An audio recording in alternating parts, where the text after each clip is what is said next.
এই ভিডিওটিৰ জৰিয়তে আমি কোনো ধৰণৰ অপৰাধমূলক কামক প্ৰচাৰ বা সমৰ্থন কৰিবলৈ চেষ্টা কৰা নাই বৰঞ্চ এটি সত্য ঘটনাৰ ওপৰতে আধাৰিত এখন ফিল্ম আজি আমি এক্সপ্লেইন কৰিম এই ঘটনাটোৱে এসময়ত জাপানক কঁপাই তুলিছিলে বাৰু ইয়াত ভিক্টিম কোন আছিল ভিক্টিমৰ লগত কি হৈছিল আৰু ইয়াত কোন জড়িত আছিল এয়া আপোনালোকে এই ভিডিওটিৰ শেষত জানিবলৈ পাব কিন্তু সেই ঘটনাটোক লৈ এখন ফিল্ম বনোৱা হৈছিল যিখন ফিল্মে সমাজত এটি বহুত ভাল মেছেজ দিলে যে যিকোনো বেয়া কামেই নহওক কিয় আমি এদিন নহলে এদিন ধৰা পৰিমেই আৰু সেই বেয়া কামটোৰ বাবে আমি শাস্তিও পাম কিন্তু তাৰ আগতে এটা কথা কম যে যিসকল লোকে এনেকুৱা ভিডিঅ'বোৰ চাবলৈ নিবিচাৰে আপোনালোকে নিশ্চয় এতিয়া স্কিপ কৰিব পাৰে কিয়নো এই ফিল্মখনত বহুতো টৰ্চাৰ চিনছ দেখুওৱা হৈছে যিবোৰ সকলোৱে চাবলৈ সাহসো নকৰে আৰু সেইবাবে এই ফিল্মখনক সৰহ কেটাগৰীত ৰখা হৈছে তেন্তে বলক এই ফিল্মৰ কাহিনীটোৰ ফালে আগবাঢ়ো কাহিনী explain present Japanese movie the concrete এই ফিল্মৰ আৰম্ভণিতে আমি তিনিজন যুৱকক দেখিবলৈ পাওঁ সিহঁতে কংক্ৰিটেৰে এটা ভৰা বাল্টি কৰবালৈ ঠেলি নি থৈ আহে আৰু তাৰ পিছতে সি চিনটো তাতে কাট হৈ যায় ইচিদা নামৰ এজন যুৱকক আমি দেখিবলৈ পাওঁ দেখুওৱা হয় যে তাৰ টিম মেম্বাৰ্ছে তাৰ লগত ৰেগিং কৰি আছে কিয়নো সি এখন টুৰ্ণামেণ্ট জিকি গৈছিলে আৰু সি তেনেকৈ ঘৰলৈ যায় ঘৰলৈ যোৱাৰ পিছতে মাকে তাৰ অৱস্থা এনেকুৱা দেখা পায় কয় যে পুলিচক এই খবৰটো দি দিওঁ কিন্তু তেতিয়া ইচিদাই কয় যে আপুনি মোৰ চিন্তা কৰা নাটক নকৰিব মই গম পাওঁ যে আপুনি মোৰ কোনো ধৰণৰ কেয়াৰ নকৰে তেতিয়া তাৰ বহুত খং উঠে আৰু সি নিজৰ মাকৰ ওপৰতে হাত উঠাই দিয়ে তাৰপিছতে আমি দেখিবলৈ পাওঁ যে ইচিদাই নিজৰ পঢ়া শুনা বাদ দিয়ে আৰু সি এতিয়া এটা টায়াৰ ৰিপ্লেচমেণ্ট কোম্পানীত কাম কৰি আছে তাৰপিছতে সি চিনটো কাট হয় আৰু দেখুওৱা হয় যে ইচিদাই নিজৰ গাৰ্লফ্ৰেণ্ডৰ লগত তাইৰ মাকৰ ওচৰতে বহি আছে আৰু নিজৰ বিয়াৰ কথা আলোচনা কৰি আছে আচলতে ইচিদাই আৰু তাইৰ গাৰ্লফ্ৰেণ্ডে অতি সোনকালে বিয়া পাতিব আছিলে আৰু সেইবাবে সিহঁতে সেই ছোৱালীজনীৰ মাকক পতাই আছিলে কিন্তু সেই ছোৱালীজনী অৰ্থাৎ ইচিদাৰ গাৰ্লফ্ৰেণ্ডৰ মাকে কেতিয়াও এই কথাটো মনা নাছিলে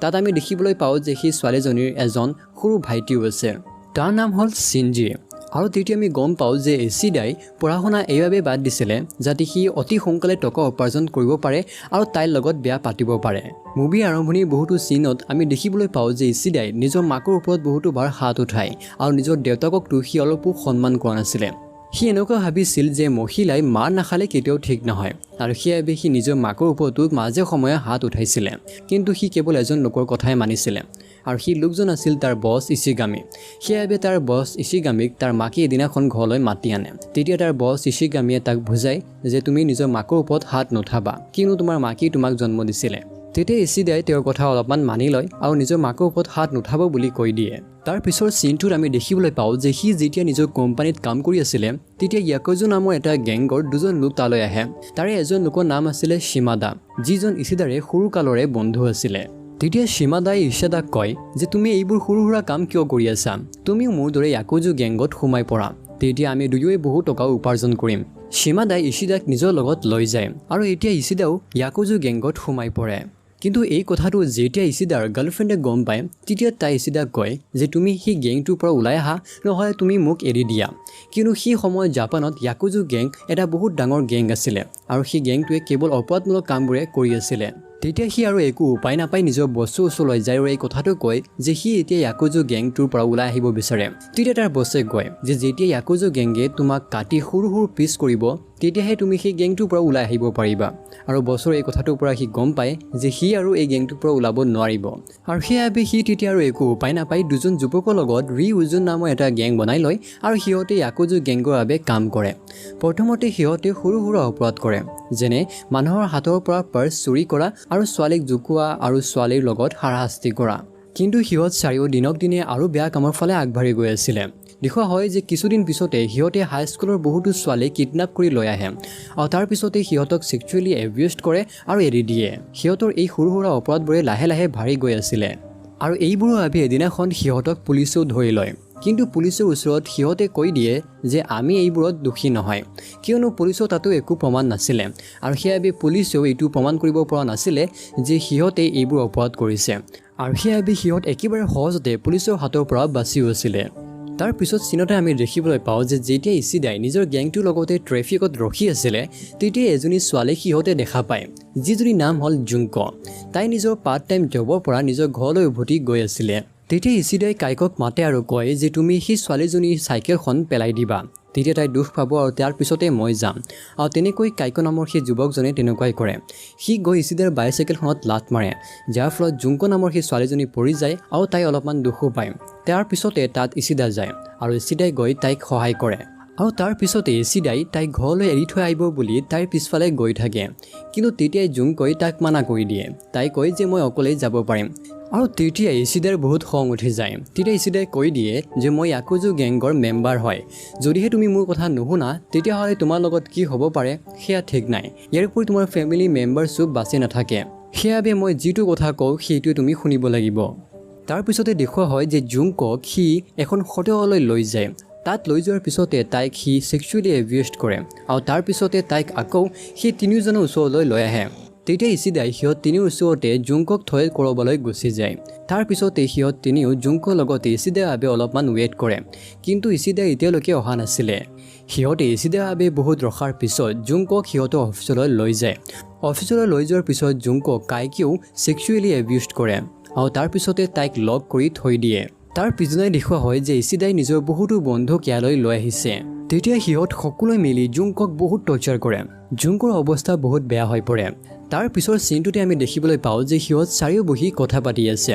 সিহঁতে ভাবি আছে যে সিহঁতে এতিয়া জুংকক এৰিবনে নেৰে, কিয়নো এতিয়ালৈকে সিহঁতে যিকেইজনী ছোৱালীৰ লগতে এনেকুৱা কৰিছিলে সিহঁতক এৰি দিছিলে। কিন্তু এইবাৰ এই ছোৱালীজনীৰ অৱস্থা বহুত বেয়া হৈ পৰিছে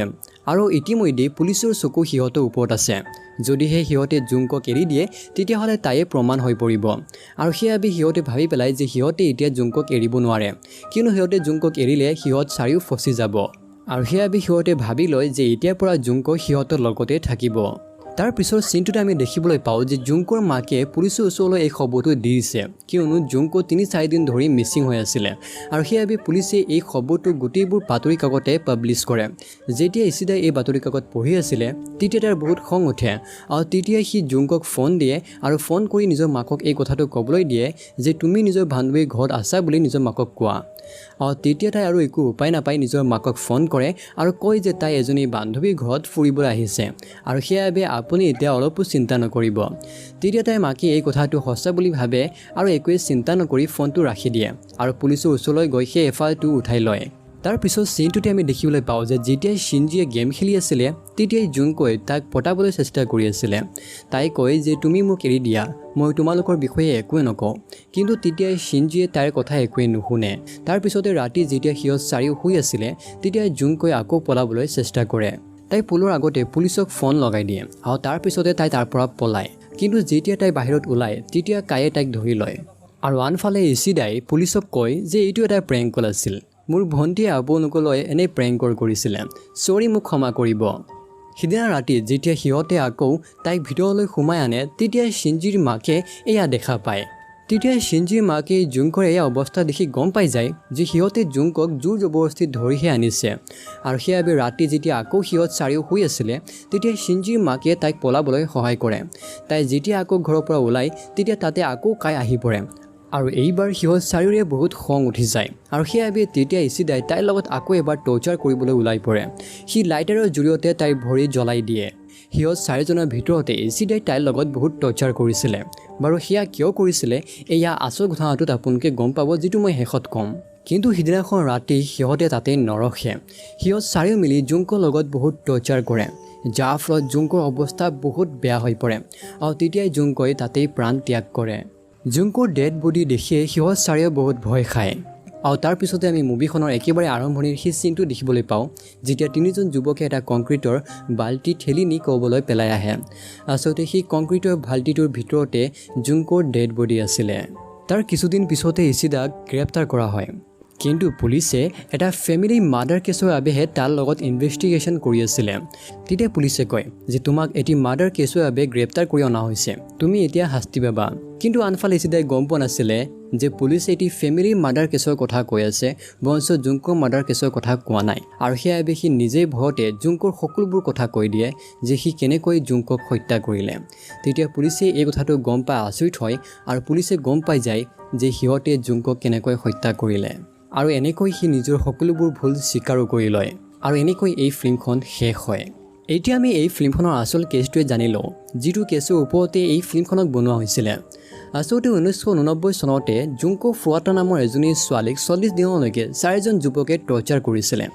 আৰু সেই 4জন যুৱকে বহুতো বন্ধুকো মাতি আনিছিলে আৰু এই ফিল্মখনত যিবোৰ টৰ্চাৰ দেখুওৱা হৈছে তাতকৈ 10 গুণ বেছি টৰ্চাৰ জুংকৰ লগত কৰা হৈছিলে। ইয়াৰ উপৰি আটাইতকৈ ডাঙৰ ৰহস্য এইটো আছিলে যে ইচিদা আৰু জুংকো দুয়ো ক্লাছমেট আছিলে। আচলতে ইচিদাই সৰুতে জুংকক প্ৰপ'জ কৰিছিলে, কিন্তু তেতিয়াই জুংকো ইচিদাক ৰিজেক্ট কৰিছিলে আৰু সি খঙতে ইচিদাই এইবোৰ জুংকৰ লগত কৰিছিলে। এদিনাখন যেতিয়া ইচিদাই জুংকক দেখা পাইছিলে তেতিয়াই সি কাই নামৰ এজন যুৱকক জুংকক পেলাবলৈ দিছিলে আৰু তেতিয়া ইচিদাই তাৰ লগত আকৌ এবাৰ চিনাকি হৈছিলে। যেতিয়া জুংকো ইচিদাক মানা কৰিছিলে যে তুমি মোৰ পিছফালে নাহিবা, তেতিয়া ইচিদাৰ বহুত খং উঠিছিলে আৰু সি সিদিনাখনৰ পৰাই প্ৰায় 40 দিনলৈকে জুংকৰ লগত বহুত টৰ্চাৰ কৰিছিলে আৰু সিহঁত চাৰিজনকে পিছত শাস্তিও দিয়া হ'ল। বাৰু সিহঁতক কি শাস্তি দিয়া হ'ল সেয়া ইণ্টাৰনেটত বহুতো ঠাইত বহুতো কথা উল্লেখ কৰা আছে। মই এই কেছটোৰ বিষয়ে আৰু বেছি কথা নাপাতোঁ। যদিহে আপোনালোকে নিজে জানিব বিচাৰে নিশ্চয় ইণ্টাৰনেটত আপোনালোকে চাৰ্চ কৰিব পাৰে। তেন্তে আজিৰ এইখিনিয়ে, ধন্যবাদ, টাটা, বাই।